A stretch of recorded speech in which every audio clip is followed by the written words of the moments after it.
eu preciso ir no banheiro, tá? Eu vou deixar tocando aqui para vocês esse vídeo aqui.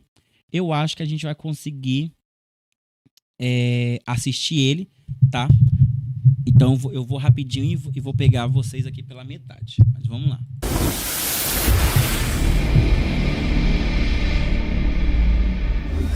Olá, tudo bem? Eu sou o Tata Quilumbo, sacerdote, mestre do Templo de Quimbanda, domínio de Exu, Marabô e Maria Padilha, e estamos aqui hoje para começar a falar, começar a explanar sobre as nossas ideias, nossos conceitos e conhecimento cosmogônico dentro da Quimbanda Nagô. Devemos colocar em evidência que nós, para dissertarmos sobre a Quimbanda, sobre a cosmogonia, sobre a visão de mundo da Quimbanda Nagô, em primeiro lugar nós temos que dissertar sobre a figura importantíssima dentro do culto, que é o chefe império maioral. Esse ser que recebe nomes, essa força, essa divindade, que recebe diversos nomes dentro da Quimbanda, não só na Quimbanda Nagô, mas para a maioria das vertentes, que é Exu Maioral, Vossa Santidade Maioral, Chefe Império Maioral, Exu Rei Maioral, enfim, Exu Rei. Toda terminologia são concebíveis a essa divindade, a esse ser. E cada uma tem a sua explicação dentro da doutrina, dentro do fundamento que se encontra. E vamos dissertar um pouco sobre esse ser. Quando nós falamos de maioral, nós temos que entender alguns conceitos que não sei se todos vão ser dentro desta aula, mas temos muito tempo para conversar, muito tempo para explicar sobre o assunto. Porém, maioral não é algo simples de explicar. Eu dizer que ele é o Deus, a divindade da Quimbanda, é algo muito simples, muito esotérico de falar e ao mesmo tempo de não entender nada. Nós vamos entender que maioral, ele é a fonte primária do reino, do império dos Exus. Ele é a fonte primária. Concordo com isso. É uma forma bonita, né? Uma forma europeia de dizer sobre o que eu já falo aqui o tempo todo, mas tá correto, é isso mesmo.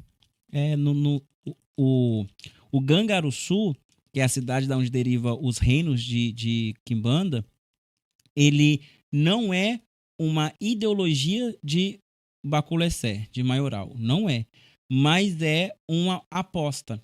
Quem convence o Essé de permitir a existência de Cangaruçu é o próprio Nganga. O fundador de Cangaruçu é um Nganga, o fundador da Quimbanda é um Nganga, o fundador do culto é um Nganga. Quem convenceu o Essé de deixar aquilo existir foi um Nganga.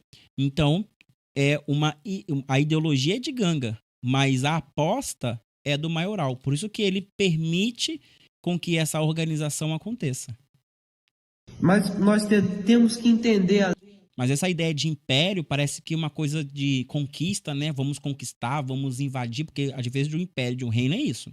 O império tem a intenção de invadir outras partes para poder fazer a conjuntura, fazer a união dessas partes, né? Império Romano, Império Persa, o Império de Átila, do Gengis Khan, foram impérios porque invadiram outras terras e conquistaram. A gente teve o Império Inglês, né? O Império Britânico, hoje é o Reino Britânico, né? Mas no passado era o Império Britânico. Hoje nós temos o quê? O Império Americano, então invade outras partes para fazer parte de si. Então essa ideia de império é complicada porque não é uma ideia de conquistar. É uma ideia de tem que funcionar para que a roda do desenvolvimento continue acontecendo.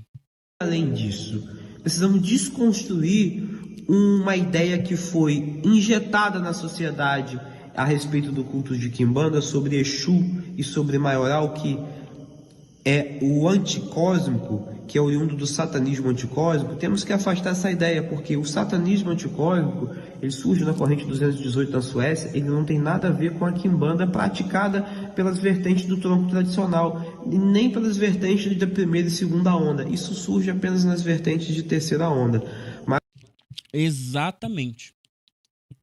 Maioral não é uma figurante cósmica. Não é. Ele pertence ao cosmos. Como você vai ser ante você mesmo? Não existe. Mas como estamos falando de cultos antecessores a esse momento, que surge posteriormente, a corrente 218 surge aí por volta, posso estar errado, de 1995. Né? Nós estamos falando de situações anteriores. Nós estamos falando de culto ao diabo brasileiro, que tem aquele entendimento do satanismo de natureza universal. Né? Como assim de universal? Do diabo de opositor. Né? O diabo que opõe ao Deus. E vamos entender maioral. Maioral, quando essa construção... Gente, o vídeo é longo, eu vou acelerar um pouquinho, tá? Que eu acho que minha paciência está começando a acabar. Histórica que leva até a construção do termo maioral, nós vamos ter que remeter todo aquele conceito judaico-cristão. Sim, é a realidade. Aí você, não, mas não pode. Por que não pode? Deve. A Quimbanda, voltamos a repetir que ela não é fundamentada apenas em conceitos africanos, mas em conceitos indígenas e em conceitos europeus. Exatamente. E isso não tem perca, isso não perde a força do culto, isso não descaracteriza o culto, ela tem influência europeia. Na verdade, a influência é muito grande. O diabolismo dos Exus já é europeu. Isso não existe. Se equiparou-se a manifestações de divindades indígenas, esse diabolismo, por um preconceito dos jesuítas, aos africanos, por um preconceito dos anglicanos ao olhar o orixá Exu, lá através do reverendo Samuel Crowther, ver Exu como divindade fálica. Ai, my God. Tava muito bom, tava muito bom. A gente entende que existe a mistura, as influências, mas o único problema é que somente o discurso europeu que prevalece. Tá? Esse é o único problema. Agora, me diz aí uma divindade indígena. Você pode escolher aí. Nós temos mais de 350 etnias existentes no Brasil, indígena, originária. Me diz uma sequer, divindade indígena que está sendo louvada na Quimbanda atualmente. Diz uma aí. Me diz uma sequer divindade iorubá, banto, dalmeniana que está sendo cultuada na Quimbanda. Não acha, né? Não acha nem indígena, nem banto, nem dalmeniana, nem iorubá. Agora me diz quantos demônios estão sendo exaltados dentro da Quimbanda. Quem é que venceu? Então, assim, brigar por uma força, uma equidade de influência, é porque o discurso europeu já não está se sustentando. Porque antes quem não tinha voz, agora está tendo voz. Antes quem não questionava, agora questiona. Antes quem queria o demônio para impor medo, já não quer mais. Porque não quer passar mais pela submissão que essas casas colocam sobre os seus interessados. Nem devotos são pessoas interessadas, não querem mais. Então tem que mudar o discurso agora. Tem que mudar o discurso. Então, o discurso moderno é esse. Mas, de fato, eu nunca vi uma quimbanda cantando pra Tupã. Olha, fica a dica aí, tá? Eu vou dar essa de mão beijada. Se você quer uma divindade tupi, tupi-guarani, tupiniquim ou pataxó, para você colocar na sua quimbanda, procure a divindade Ayangá. Ayangá, o Senhor da Sombra. Ele é irmão gêmeo de Tupã. Enquanto Tupã cria, Ayangá vigia a criação. Ele é o Senhor do Ayangaiê, que é o rio dos espíritos, o rio que conduz as almas para o mundo dos encantados, a casa de Yanderu. Então, fica aí a dica. Quer colocar a cultura indígena na sua quimbanda? Procure a Ayangá. Procura Jurarauaçu, a senhora do fogo que brilha dentro da água escura. É aquela que ilumina o rio de Yangaiê para conduzir os espíritos para Yanderu, uma das esposas de Ayangá. Fica aí a dica. Tem muita coisa, só que não importa. O que importa é Beelzebub. Se o pacto não for feito com Beelzebub, não vai funcionar. Então, assim, é complicado. Associado ele ao diabo. Falar nem de Samuel, né? O Samuel, tadinho, ele é sempre crucificado porque foi ele que traduziu o dicionário Exu para Satanás, né? Sei muito bem. Sempre tem um neguinho ali como bode expiatório. Eu odeio esse discurso. Odeio esse discurso. Também, mas isso é visão cristã para dentro da situação. Né? Até porque era costume da igreja, do cristianismo, sempre pegar os deuses dos outros e transformar em demônio. É opositor, é coisa ruim. Né? Então, assim que fizeram. Mas vamos entender o que é ser uma coisa ruim, o que é ser o tinhoso, o que é ser o capeta, o que é ser Satanás mesmo, para entender o que é maioral. O conceito de diabo, ele não é simples, como as pessoas vão imaginar. O diabo é inimigo de Deus e acabou. O diabo é o anjo que é O conceito de diabo é simples. Ele é o inimigo, o opositor, que é a leitura moderna. Se você falar para qualquer pessoa, é isso que ela vai entender.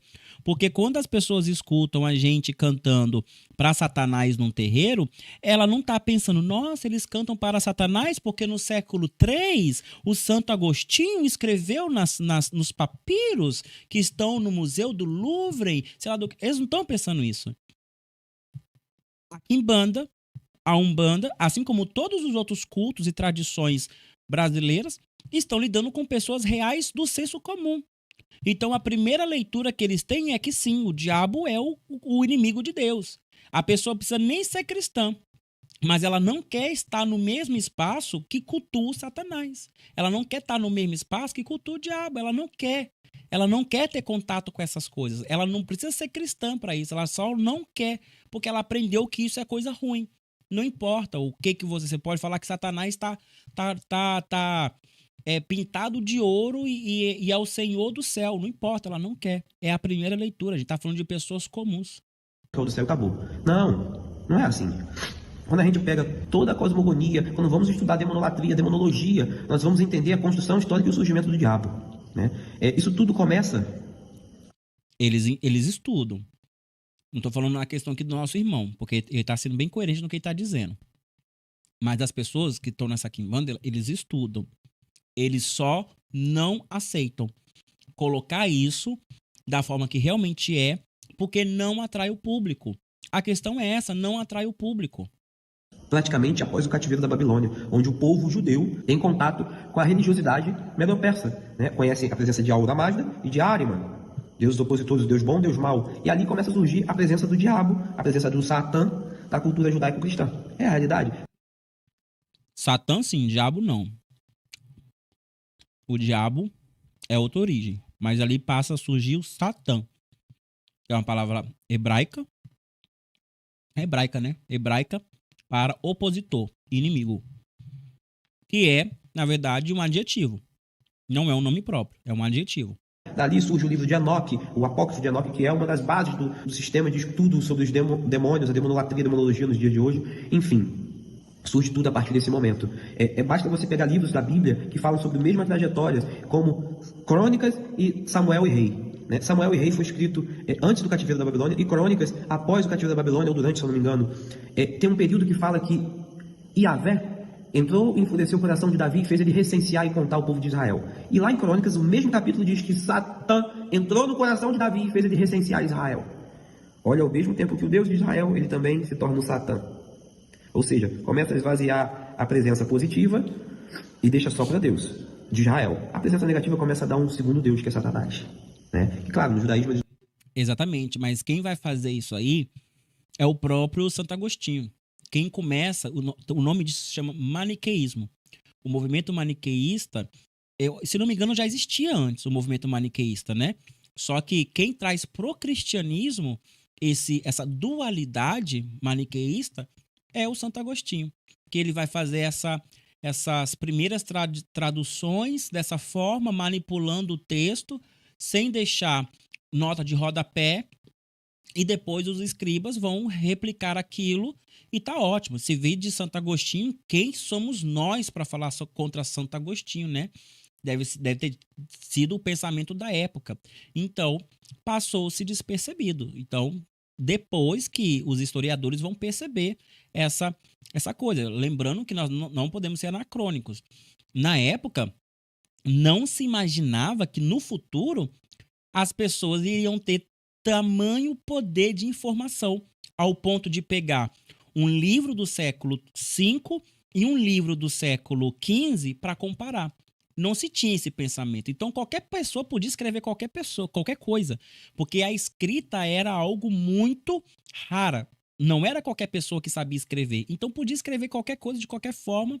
Se você tivesse nome, dinheiro, como o Santo Agostinho tinha, como o São Jerônimo tinha, ia escrever qualquer coisa, como os dois escreveram qualquer coisa e passou. Como filósofo, o Santo Agostinho é maravilhoso, gosto bastante, mas como católico, ele foi horrível, foi horrível. Eu tenho certeza que ele é uma das pessoas que está queimando no mármore do inferno que eles criaram, porque como católico ele foi uma pessoa horrível, porque ele fez sim, tá na cara que ele fez essas mudanças simplesmente para manipular o pensamento público, a massa da população ali, porque a ideia da Igreja Católica Apostólica Romana era a ideia de centralizar o culto, quebrando as tradições que existiam, que eram múltiplas tradições de povos diferentes, centralizar tudo em uma cultura para que aquela tradição que depois se tornaria a religião, ela fosse do Estado, por isso que ela recebe o nome de romana, e ela poderia controlar a forma com que essas pessoas pensassem. E olha, funcionou, funciona até hoje. Então, Santo Agostinho só foi mais um mestre dessa manipulação. E ele cria essa ideia de dualidade entre o Deus bom e o Deus mau, colocando o Satanás num pau a pau. Eu agora não tenho certeza, mas nessa época, se não me engano, nem tinha ainda a figura de Lúcifer. Mas a primeira figura a ser demonizada como o lado ruim da existência é a figura do próprio Satanás, personificando Satanás. Eles não colocaram como Deus, mas colocaram como um anjo, como Malá, como eu vou falar, o Malak. Enfim, assim começa a surgir a figura de diabo dentro da cultura judaico-cristã. E quando nós vamos pegar o livro de Enoque para ver, lá fala sobre os vigias, sobre os sentinelas, né? Que dá origem ao mito dos anjos caídos, que vai combinar depois com o livro de Apocalipse, a guerra do céu, o anjo, dragão, etc. Ali fala sobre a queda de alguns vigilantes. Só que tem um detalhe: esses vigilantes, quando eles caem por terra, nesse processo de decidir descer a terra, eles distribuem eles ensinam os seres humanos a fazer bruxaria, etc. Ou seja, dizendo que o mundo espiritual que pratica magia. Mas os demônios não são considerados os anjos, porque dentro da escatologia judaica, o anjo propriamente dito, esse livro até ele é confuso, porque os anjos eles não têm livre-arbítrio, eles foram criados para adorar o Deus de Israel. Mas surge mais tema, que é o príncipe dos demônios, e o demônio passa a ser, na verdade, uma espécie que seriam os Néfilins, os filhos dos anjos com os seres humanos. E essa classe de espíritos no pós-vida se tornam... Gente, eu acho que o papo aqui está indo para uma outra direção, tá? O meu celular só está com 5% de bateria. Eu acho que o papo não vai render, porque já tá... Eu queria comentar mais, porque eu entendo dessa leitura que ele está fazendo aqui do livro de Enoque, mas não vai dar tempo, tá? Então, a minha bateria social já acabou. Eu não quero fazer mais isso aqui. Espero que vocês me compreendam, porque eu preciso manter a minha saúde mental, porque eu tenho mais coisas para fazer na minha vida. Mas eu vou responder aqui algumas perguntas que vocês deixaram, porque eu acho interessante. Aqui o professor Diego, complementando a outra pergunta que ele fez, sobre o jogo de búzio, a entidade jogar jogo de búzio, né? Ele coloca, mas entidades utilizam oráculos distintos em consultas, ciganos ou malandros com cartas de baralho, malandro com dado, por exemplo, e nesses casos. Pois é, o Diogo, existem alguns oráculos que a gente utiliza assim para falar com certas entidades, tá? Uma coisa é a entidade usar um oráculo, outra coisa é eu, um ser humano, médium, usar o oráculo para falar com a entidade. Muitas entidades utilizam oráculos por causa do viés de confirmação do consulente, porque ela sabe que o consulente não vai acreditar naquilo que ela está falando, tá? Então, ela precisa utilizar daquilo. Eu já presenciei muitas vezes isso, a pombogira sacar as cartas, nem virar, aí a pombogira falar tudo que as cartas iriam falar e pedir a pessoa para virar. Ela tá vendo? Tudo que eu falei está descrito aqui. Todas as cartas estão aqui. Mas você só acredita que se as cartas mostrarem, você não acredita que é quando eu falo. Então, muitas entidades utilizam desses oráculos, ou às vezes até pseudos oráculos, para fazerem isso. Então, é notório que cada cultura vai usar do seu oráculo. Então, o malandro usa o dado, o malandro usa o baralho de naipe, o cigano usa a sua faca, porque tem um oráculo de facas. Ele usa o tarô, usa o baralho cigano. E assim vai, cada um tem a sua. O preto velho usa o copo d'água, a hidromancia, e assim vai. Só que o jogo de búzio, ele não entra nesse quesito, porque a primícia do jogo de búzio é falar com divindade. O jogo de búzio não é adivinhatório, ele é divinatório. Ele não é para adivinhar nada, ele é para trazer conselhos que vêm das divindades. Então não faz sentido nenhum que eu pegue um instrumento que está dizendo eu só falo com divindades, eu sou anti-espírito, não gosto, não me comunico com espírito, não gosto que nem espírito esteja perto de mim, e um espírito vai lá e joga e consegue ter um resultado, entende? Não faz sentido.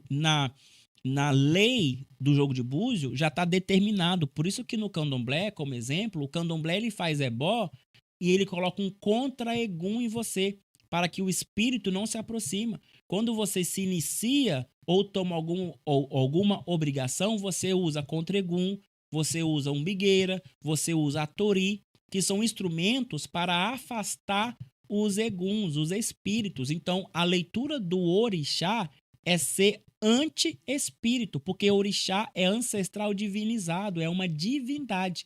Espírito é espírito, e independente se o espírito é bom ou é ruim, ele é lido como egum. Então não faz sentido nenhum que o oráculo de Búzios seja utilizado por um espírito ou que eu utilize ele para falar com o espírito. Existem vários oráculos que você pode falar com espíritos. Tem o Cuzambulo Lobaça, que é o jogo da cebola, tem a hidromancia, tem a bola de cristal, tem os copos, tem a tábua de Ouija, tem o baralho cigano consagrado para falar com aquele espírito. O tarô, não sei se você conseguiria sem consagrar, mas se consagrar, fala. Tem o baralho de naipe, tem os dados, tem o engombo, tem o igomo, tem a incorporação. Para que eu vou falar com o espírito se o espírito pode incorporar aqui e falar comigo? Tem os sonhos, tem muita coisa. O problema é que o jogo de búzio é popular. As pessoas pagam para você jogar búzio, mas as pessoas não pagam para você incorporar a entidade, para a entidade conversar e te dar uma notícia. Porque a incorporação da entidade é lida como caridade. Então as pessoas não pagam, então tem que cobrar o búzio, entendeu? É uma complicação, é o comércio dentro da religião. Isso é um problema danado. A Gorete, eu encontrei seu canal através de um sonho, mas estou querendo distância de esquizotéricos. Mais uma vez, obrigado. Esquizotéricos é maravilhoso, né? Orlando, pai, na sua prática, qual seria a diferença de atuação dos Exus da Umbanda e na Quimbanda? Nenhuma. Nenhuma. Não existe diferença. A diferença é que na Quimbanda nós temos uma leitura de outras entidades. Só isso. O mesmo Exu que manifesta na Umbanda é o mesmo que manifesta na Quimbanda. São rituais diferentes? São, mas a força é a mesma, não faz diferença nenhuma.